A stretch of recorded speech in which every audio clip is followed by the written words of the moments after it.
don't know if I know you. Oh, I'm Tristan. Oh, it's nice to meet you. Blessings to you. We are on to Psalm 49 today, and we were working on that last time. It's a wisdom psalm. There are different groupings. We have a new guest today. We have different groupings of psalms. They're not necessarily set in stone, but they are helpful to understanding psalms, considering there's so many of them. So we would categorize this psalm as a wisdom psalm. In other words, it is trying to teach us something. And we look into the format here. We have the psalmist talking about wisdom instruction, and usually then he wants us to join in to worship the Lord. I believe that we left off on verse 8. We were talking about the verse 4. The kings assembled. They came on together, and then they're kind of making a foray against the Lord, right? They've kind of like Babel and other circumstances where the joined together might of the world tries to rise up against God's people. And if you rise up against God's people, a very clear thing we have to remember is you're rising up against God. So they're rising against God, and as soon as they see what happens, verse 5 and 6, right? They're trembling. They're in a panic. They're terrified.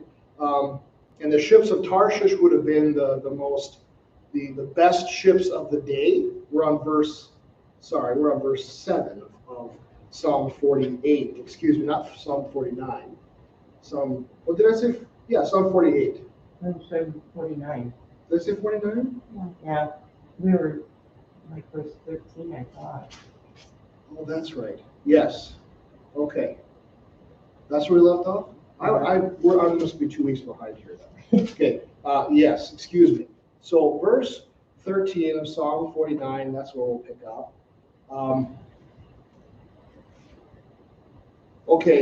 Let's pick up at verse 10. Sorry, I'm a little scattered today. Where he sees that even the wise die, the fool and the stupid alike must perish and leave their wealth to others. Yes, I do remember us going over this. Their grave are their homes forever, their dwelling places to all generations, though they called lands by their own name. Man in his pomp will not remain. He is like the beasts that perish. Okay? We get to verse 5 in verse 49 is the kind of the question, right? Why should I fear in times of trouble when the iniquity of those who cheat me surrounds me? So the person sees an inequity in the world, right? There are people that are rich, there are people that are powerful, and very commonly the people that are rich and powerful rise up against God's people, against David for certain, right? And these people trust in other gods, right? So verse 6, who trust in their wealth and boast of the abundance of their riches. And the point the psalmist makes, and as we just read in verse 12 and verse 11, is that no matter how rich you are, how powerful you are, right? Kind of like Ecclesiastes, vanities of vanities, it doesn't matter. Everyone goes down to the dust. So what are you going to put your hope in? Your money or your God, who will see to it that you have life eternal? Okay? So verse 13. This is the path of those who have foolish confidence. Yet after them, people approve of their boasts. Like sheep, they are appointed for Sheol.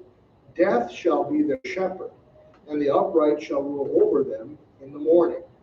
You know, these verses kind of remind me of like where we're at today, right?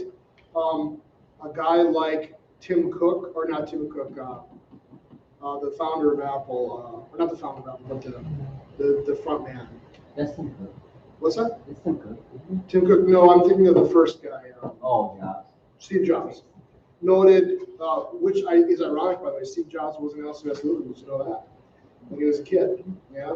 And then he left his faith behind, and he's in the ground. But he he's still kind of thought of fondly, and people really think highly of him. Or you can think of a guy like Carnegie, right? Or Rockefeller, these rich people who put all their trust in their riches, and this is what the psalmist is getting at. It's like people watch these rich people die like everybody else, and they still think this is the right thing to do, right? Even the most powerful and the richest people succumb to the same diseases, the same age, the same death that all of us do, and yet we still kind of laud after them and say, these are the people that we should emulate. These are the people we should be like, kind of lifting them up almost as, I wouldn't say gods. We almost worship them like that. There was actually a very applicable thing here in the Roman Empire. It was very common for Caesars to make themselves gods. Caesar Augustus did it. I believe Caligula did it. Nero did it. They would do this thing called emperor worship. In fact, emperor worship is part of the problem at the very beginning of the Gospels. The antagonistic nature of the Romans to the Jews that Jesus is aware of, and that's going on, in the city at the time of Christ's ministry, is because they were trying to put up banners and things to denote worship of Augustus in the city of Jerusalem, and it had really angered a lot of the Jews who lived there. Right, so this is something that's happened throughout history. We lift up these men who are dead and gone. Right, the Caesars are dead. Their mausoleums are intact. At this time, you can go. In other words, you can go to see where this guy is buried, and yet we still worship him. Right, it doesn't make a lot of sense. So not only do the people who have the power and the money and the prestige kind of lose track and worship false gods, but other people who kind of look up to them. This is where it hits home, right?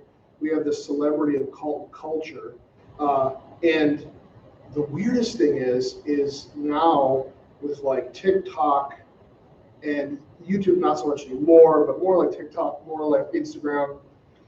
People who call themselves influencers, right? And they're TikTok stars, and so their whole thing is just based on the idea that people almost borderline worship them, right? They kind of listen to everything they say, they understand, and they might do like the influencer says. They have a lot of power and influence, obviously it's in the name. So we have these kind of things going on even today, right? Rich people can influence people who are not like them to try to be like them, which is ironic. So look at this. Verse 13, yet after the people approve of their boast. In other words, people approve of the way that they lived, of their trust in their money, and they're boasting about their situation. Like sheep, now these are the ones who looked up to the rich. Like sheep, they are appointed for Sheol. Death shall be their shepherd, and the upright shall rule over them in the morning. Now, we contrast this, maybe jump forward in history. Our shepherd is who? Christ, right? And he is a shepherd who says, foxes have dens and birds have nests, but the Son of Man has nowhere to lay his head, right? So he is, by far the most influential person that ever lived, but he is not interested in being an influencer, right, from that position or that authority. In fact, he wants to influence people to be like him, and he, as we talked in our sermon last Sunday, he is the weakest among us, right? He becomes the least, and he wants all of us to do the same. Not to believe and boast, but rather to become humble. Yeah, it's the complete opposite of a Christian idea of So there is some questions as to.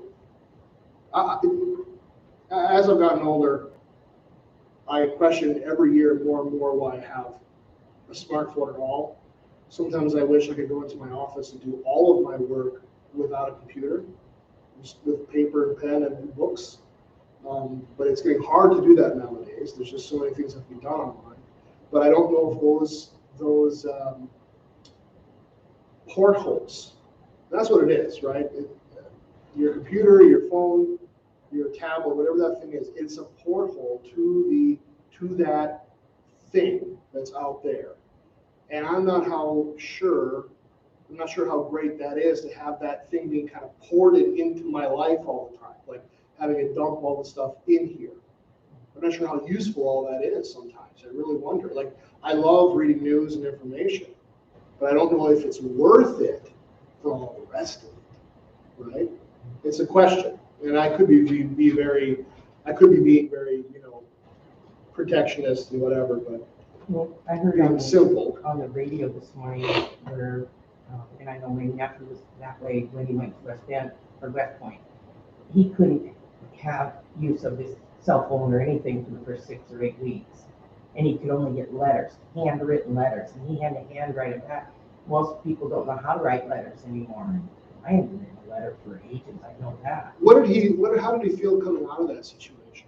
I haven't really talked to him, but this mother was talking about her son being that way, and she had to show him how to write a letter because he'd never written one. And my nephew doesn't write, he prints. So I'd have to print him a letter. And that's not, but he was never taught how to write.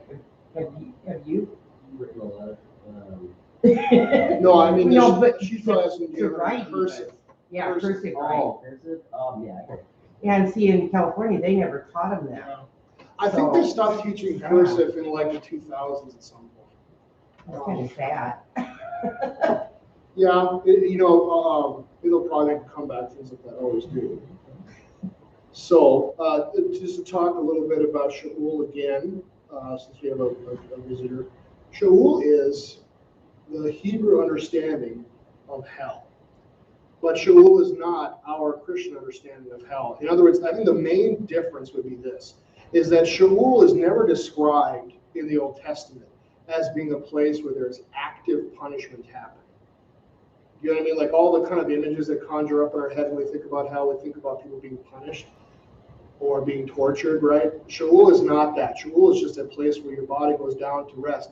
But Shaul is a negative, scary place because it's as far as you can go away from God. God's in the Shemayim, so Shaul is down here.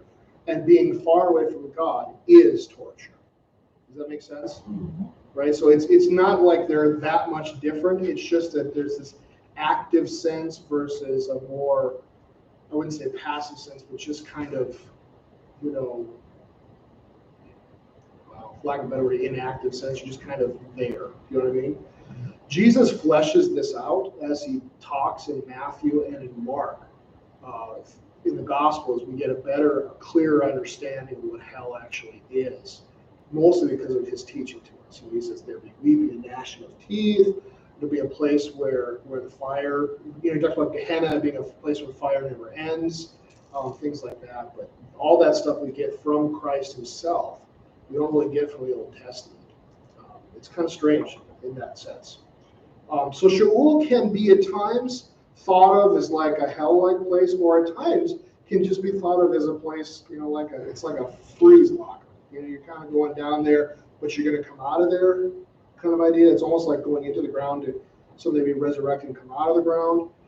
It's not talked about the same way that we would understand hell as Christians. Just be aware of that. But it is the Hebrew form of it, Now, verse 14, going on, their form shall be consumed in Sheol with no place to dwell.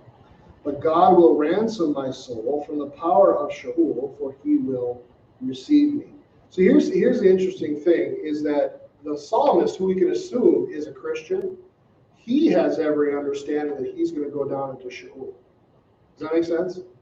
But other people will as well. But he has a hope that he'll be resurrected, whereas other people, what? They won't come out. So I think, like I said, Sheol will be more of a going down into the dirt, going down into the grave. Actually, how we describe that, we use that phrase, not like the literal thing, but how we talk about it in church, the grave. That would be probably a good way to kind of encapsulate it. Going down to the grave. We understand that means going down to an earthly death. But we also know that means that someday Christ will resurrect us from the dead and bring us with him to everlasting life, right? God will ransom my soul from the power of Sheol. This is a great Christian confession, isn't it? Because, you know, we don't, in its original context, if you were the original audience, you probably would be, it'd be thankful, it'd be a good thing. They're like, God's going to ransom my soul. That makes me very happy. It's gospel. But in the light of Christ, then we know exactly what God's talking about here, don't we? Because this is exactly what Christ does. He gives himself, his blood, his body, his death on the cross as a ransom for my sins. He literally paves way out of hell so that I can walk out on the last day, right? There's some people, Paul kind of talks like this, that Christ's resurrection will be our resurrection. You know, that somehow in that resurrection of the last day, you know, it could be that we'll rise like Christ or we'll rise with Christ. Somehow, time and space-wise, when we snap back into that third day, so literally we'll walk out of the grave the same day he does, to new life forever. Doesn't really matter. They both amount to about the same thing. It's just a cool idea to think about that. Christ pays the weight of sin for me. My body will die. My soul will go to heaven. And on the last day, Christ will come, raise all flesh, and he will give me eternal life, a bodily spirit, you know, like I am now, a body and spirit, but made perfect forever, right? So I'll live something like I live now, but not quite. Paul talks about it being the similarity between a seed and a plant, right? He says the plant dies and it makes the seed, and that's the kind of the connection between our bodies now and our bodies then. So there's some kind of connection, but it's very hard to understand exactly how.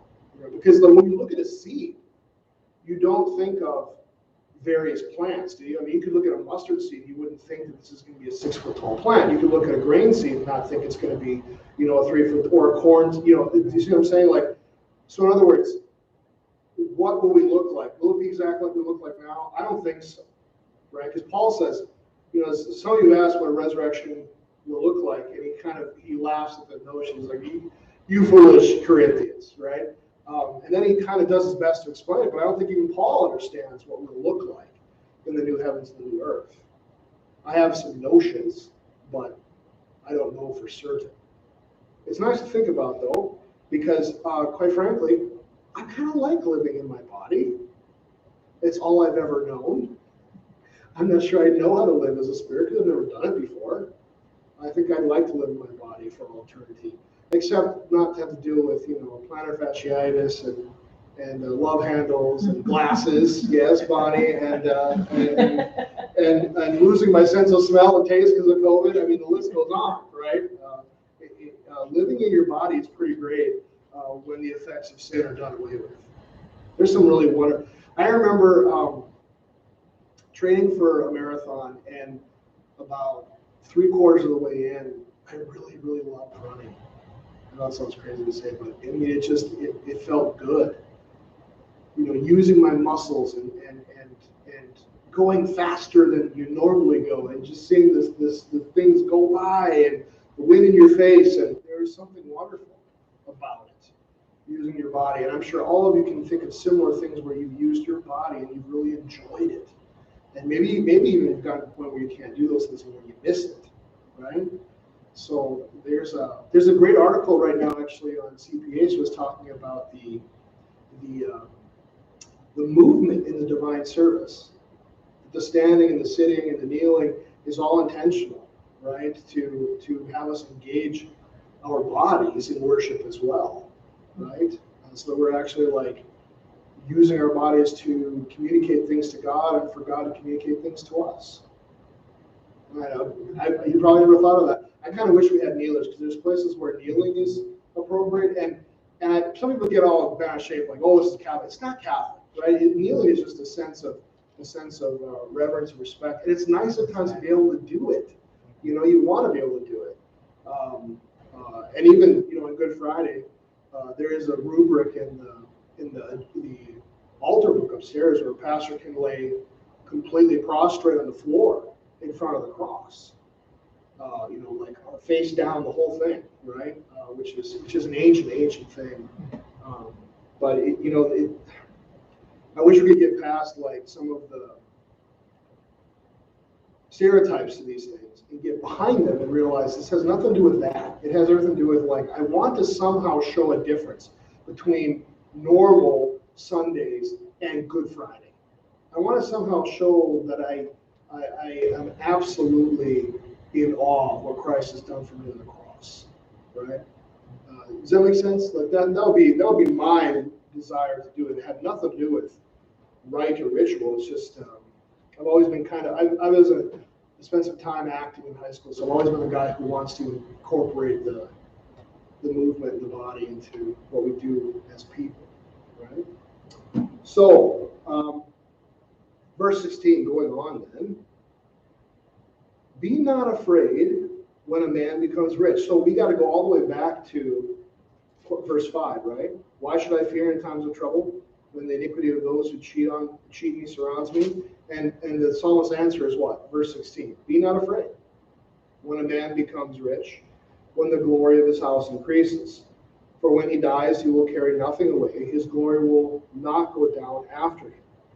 I've been talking a little bit about, in Proverbs, we were talking about, and I mentioned it. I had a really great conversation with Jordy and Edna, and they were talking about, Jordy was talking about how his grandfather blessed him. It was really cool. There's a thing in Guatemalan culture, they're all Guatemalan. There's a thing in Guatemalan culture where grandfather blesses all the grandsons. And Jordy hadn't been blessed. Normally people get blessed at 12. He's, 17 now?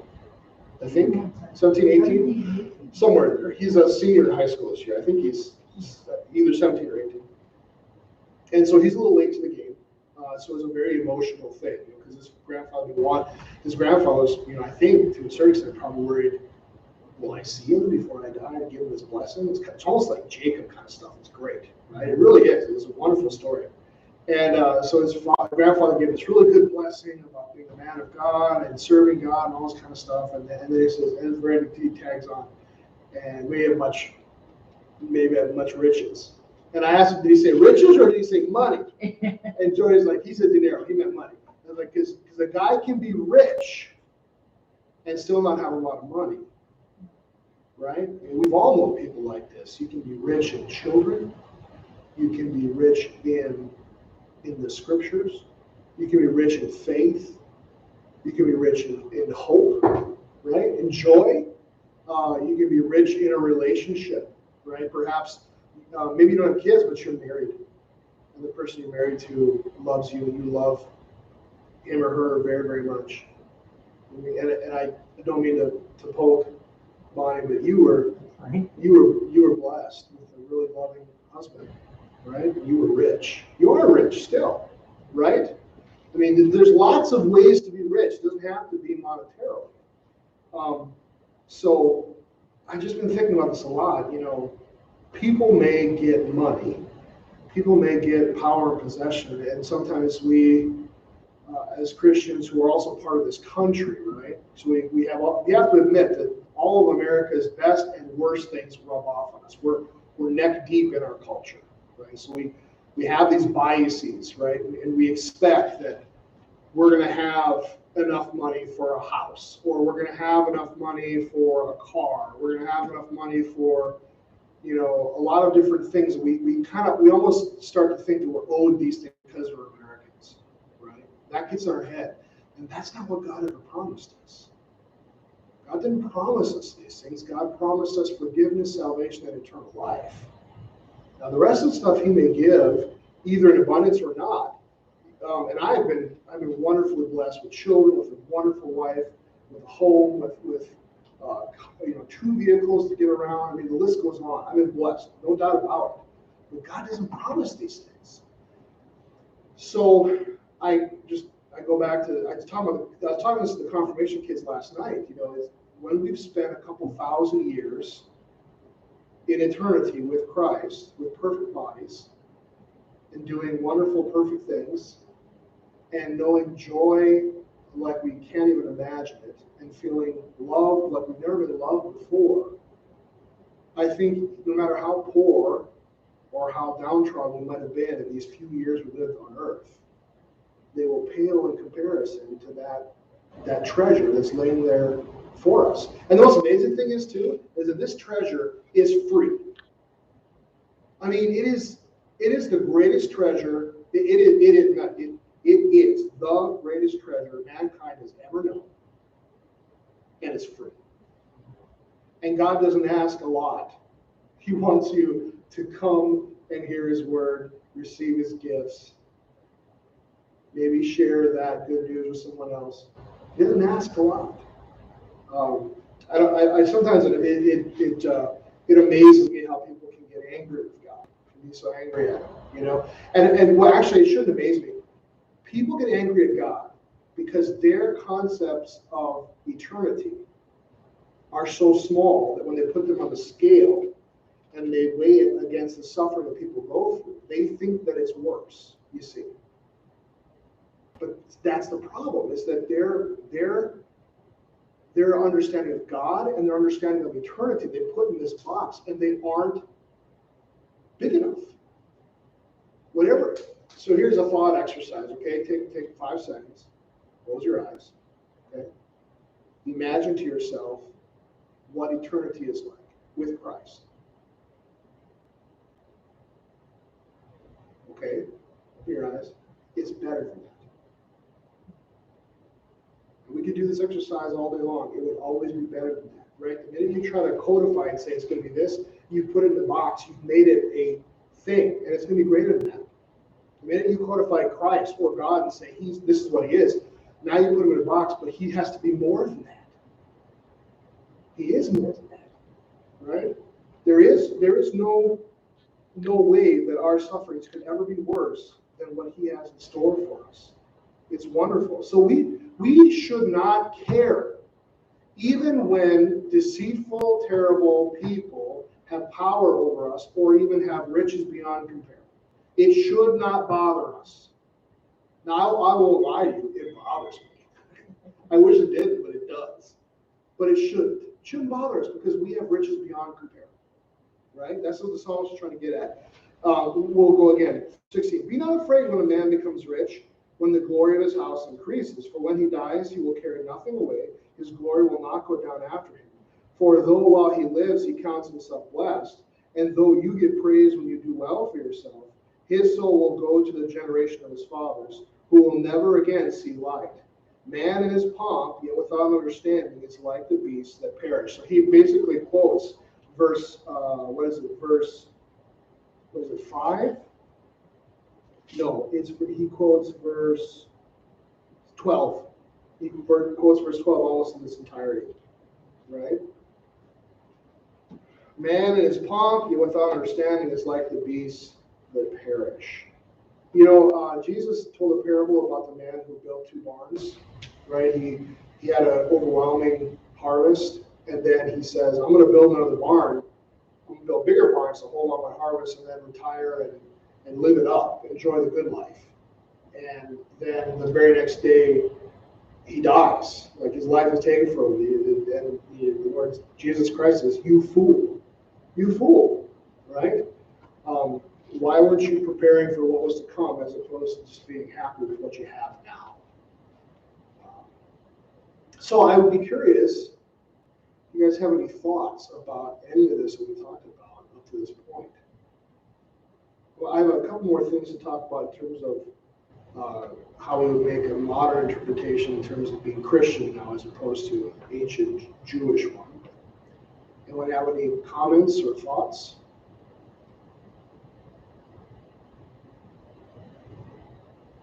It is a little disconcerting right now that this process seems to be speeding up. People who have moderate amounts or small amounts are losing businesses, losing homes, and people who have large amounts of cash are buying up assets. And this process of people becoming richer seems to be kind of speeding up. in the last 5 or 6 years than it had been maybe before that. It's a little frustrating. I think we have to keep our eyes on the prize. I know it bothers me. It worries me. I have to try to just remind myself that my treasure is Christ. My treasure is eternal life, and not the earthly trappings that this life offers. Right? We believe in the God of the cosmos who made everything so that you could live. And that's not the complete answer, but it's part of the answer. He made everything in the universe so you could live. That's how much he loves you. And this is the same God who has the power to destroy and remake it all again. Why are we concerned about some seeming inequities in life in this short period? And why are we afraid? Right? This is our God who loves us. He's going to take care of us. He's going to make all things new. And human nature to be worried, because at my age you worry that you won't. You know what? I would go a step further, Bonnie. I agree with you, but I would call it's our sinful human nature. Yeah. I don't think it's necessarily. Yeah. It's something that's happened to us since Genesis 3. Yeah, you're right. You're exactly right. That we kind of almost always immediately turn from trusting God to trusting someone else. It's a hard thing. Yeah, the big part of it is well, for one, the government or anybody with authority over us, and you know what they're doing is wrong. That's hard. Yeah. That's and yet really we're hard. supposed to. And yet we're supposed to trust. In fact, it's them. funny you bring this up because CPH just put an article out about the historic origins of Lutheran resistance. Lutheran resistance to things like this. And Luther wrote a tract to the extent to which a prince should be obeyed. Right? So Luther was struggling with this himself, that sometimes the prince will err. Sometimes the king will err, Should we follow them blindly? And Luther's response was, I'm paraphrasing here, really boiling it down, but his response would have been, if the prince or the king is going to make you do something to violate the gospel, in other words, he kind of aimed this at soldiers. In Luther's time, there was a very common thing of hiring mercenaries. It's really funny, we made a kick out of this. The Swiss, we think the Swiss is kind of a neutral country. They had the best soldiers at the time, and they would hire them out to virtually anybody. That's why the Vatican is still protected by Swiss guards. So it was a thing back then that you could basically work as a soldier, but kind of I don't want to say mercenary, but basically you're paid to be a soldier for anybody, right? I mean, mercenary probably has those negative connotations that you're going to be doing kind of like bad work. This would just be, you could pay soldiers to fight for you or for whatever your cause might be. So Luther was trying to deal with this issue of, he knew soldiers. There were Lutheran people who were soldiers, and they were wondering, can I be a soldier and still be saved? What if my king orders me to kill people? Isn't this breaking the fifth commandment? Right? So he writes in there that no, you're following the fourth commandment. Your king tells you to fight, you fight. But there's a point where if you're killing women and children and peasants who haven't done anything, then you have a duty to stand up against your leaders and say, no, this isn't right. And I don't think Luther would say that you shouldn't. This is the thing that people always, there's this weird thing where, like, it's twofold. Number one, there's always these things where, like, a kid does a good thing. Like, some kid goes out and he shovels the sidewalks of his neighbors up and down the block. And then somebody will put that on Facebook. And then they'll raise a bunch of money and they'll give it to the kid. And it's like, you completely undid the whole point of him doing this. It was supposed to be a good work. It was supposed to be a volunteer thing, and you ruined it, right? Now this kid thinks that every time he does something good, he's supposed to get paid for it, right? And the same thing is true of that people kind of think that if I do the right thing, nothing bad's ever going to happen. Like, as long as I'm doing the right thing, then I shouldn't have to suffer. Well, no, actually, civil rights movement, people did the right thing, and they got milkshakes dropped on their head, they got fire hoses turned on them, and dogs turned on them, right? Sometimes doing the right thing hurts, But see, that's the point. Going back to what we were talking about before, Christ holds out eternity and salvation. He doesn't say, well, your earthly lives are going to be perfect, so you don't have to worry about that. He says, no, you've got this to look forward to, so you can risk away. You can jump into a bucket full of pain, knowing that I've got something to look forward to in the future, and do something meaningful now. Right?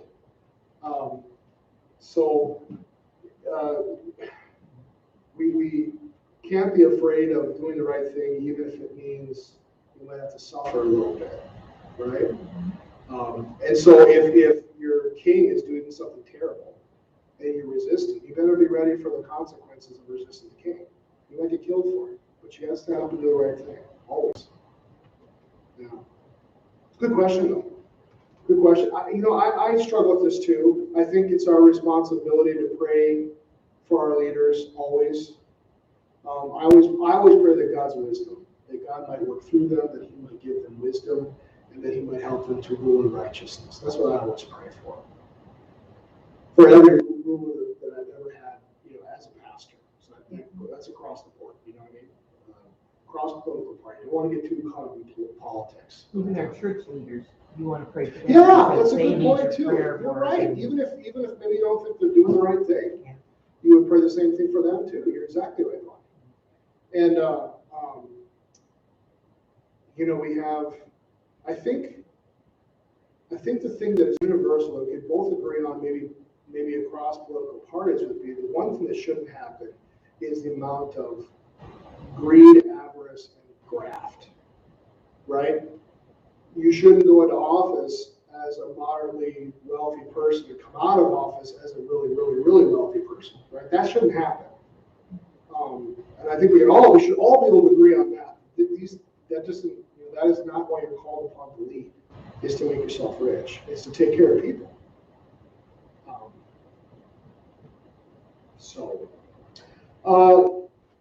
When we talk about Jesus, we always have to remember that Jesus would be the for lack of a better word, the avatar, the incarnation of wisdom, right? So whenever we talk about wisdom, the first thing that's got to come to our mind is wisdom is, the beginning of wisdom is the fear and knowledge of the Lord, right? So to fear the Lord is to properly understand who He is. The Lord can wipe me off the face of the map in a blink of an eye, right? But at the same time, my Lord has also made promises to me, and He loves me. So it's like my father, my earthly father, right? When I was a young child, I knew that He could have wiped me out if He wanted to, but I also know He wouldn't do that because He loves me. But this is an understanding of what He's capable of, but also knowing that He loves me. This would be fearing and trusting the Lord. This is the beginning of wisdom. Christ does this perfectly. He knows exactly who His Father is. He trusts Him. He respects Him. He gives Him loyalty, honor, love, respect, however you want to word it. Christ is the beginning of wisdom. And then we see it too in the temple, right? As a child, He's teaching other rabbis in the temple, and they're amazed by how well He teaches. Then other times they're talking about that He teaches as one who has authority, which was strange because He never had any official schooling, right? He was never taught by a rabbi. He just hangs out a shingle, becomes a rabbi, and He teaches as one who's like, the authority idea would be, He teaches like someone who's been to school. He teaches like he's got a PhD, but he's never been to a school, right? So where does that wisdom come from? Well, he's the Son of God. He is the Word incarnate. So He knows that word very well. Whenever we run into wisdom, I think we can understand that wisdom being Christ, right?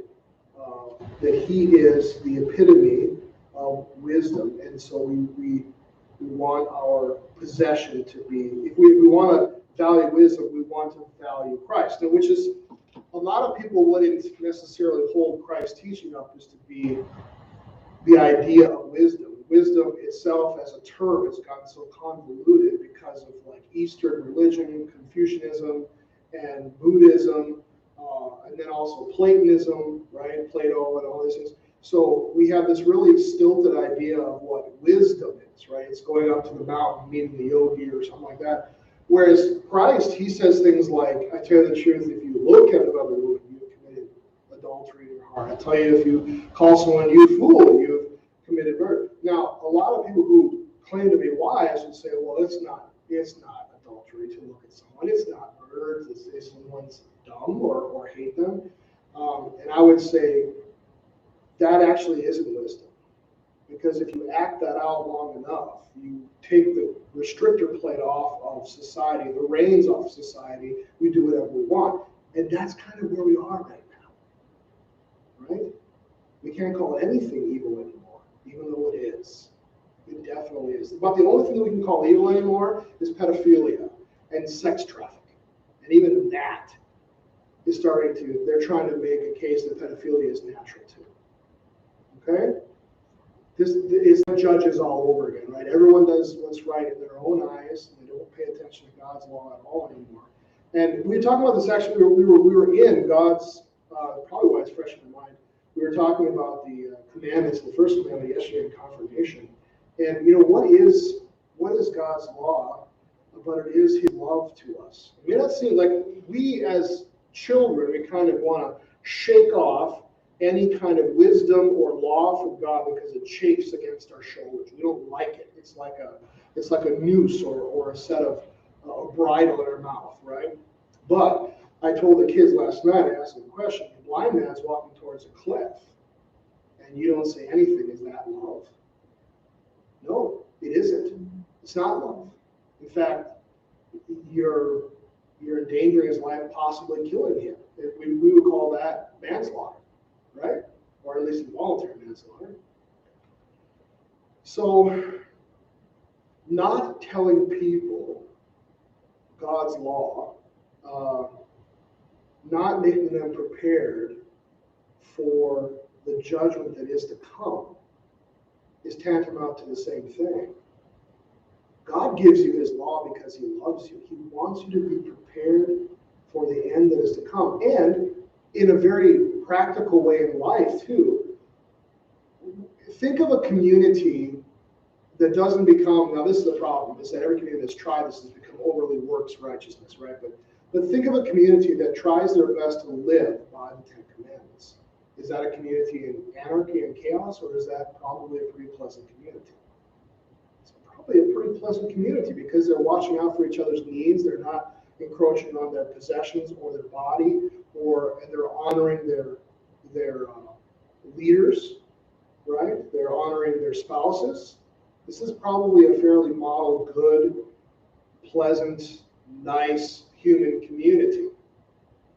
You take off those restrictors and things go out of control and people will get hurt. His law is meant as love to you. He wants to put boundaries in place to keep you safe. So I'm thankful. I'm thankful every day that God has given me the ability to see that he means for his law for me to be a gift, to keep me safe. Now, I'm not for a second going to think that law is going to justify me, but I do know that he means for that law to create boundaries for me, for what I'm supposed to be, what I'm supposed to look like. Any other questions on Psalm 49? Well, I think I've exhausted everything that I have to say.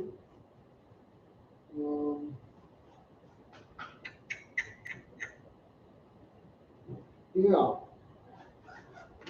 So, at the end of the day, it's very much like Ecclesiastes, isn't it? Right? Vanity of vanities, chasing after, Solomon said the same kind of thing. Chasing after riches or chasing after experiences or chasing after pleasure. It's all vanity. We're all going to die. I've been thinking about this ever since I was in college, that the only thing that really matters is a heap, right? Because when you start studying music history, and you start studying like history in general, you realize that people always say, well, this is so important, it will never be forgotten. You sure about that? I mean, most high school kids, they can't even tell you anything about like World War I. And it was and people in England still call it the Great War because it was so costly in terms of casualties there. There are composers that were doing amazing things in music, and you think people will never forget this person. People have no idea who this person is, right? So you can create great art. You can accumulate lots of money and power and prestige. You can do all sorts of things. And possibly you might carve your name on some buildings, which is, by the way, you saw or heard that, it was in some. You can carve our name on buildings, you can put our name on lands, but even that gets taken away after a while, right? Like what happens in another 200 years from now, let's say, the world's still spinning by then, and all the Carnegie libraries are all decrepit and they're falling apart and they're all torn down. What buildings is Carnegie going to have his name on anymore? You see what I'm saying? Like even people like that can have their names erased from history. So I'm going all this around my head and realizing that the only place where your name lives forever is in the Lord's book of life. It's the only place that lasts forever. And I'll tell you what, I'd rather put my effort and time into making sure that my name is written there than in someone else. Let's pray. Heavenly Father, we thank you so much for your many blessings in this life. We thank you for this time together as your people in your word. May it benefit us greatly. We hope that we've been enlivened, our understanding has been enriched, and that we have gained faith and trust in you. Bless us as we go from this place. Keep us safe as we travel along the byways and highways. And may we have a blessed evening and restful sleep. We pray all this in Christ's name. Amen. Well, have a wonderful rest of your day, and we'll see you next time. What are we gonna do next time? Just keep going 50? Let me stop this for a minute.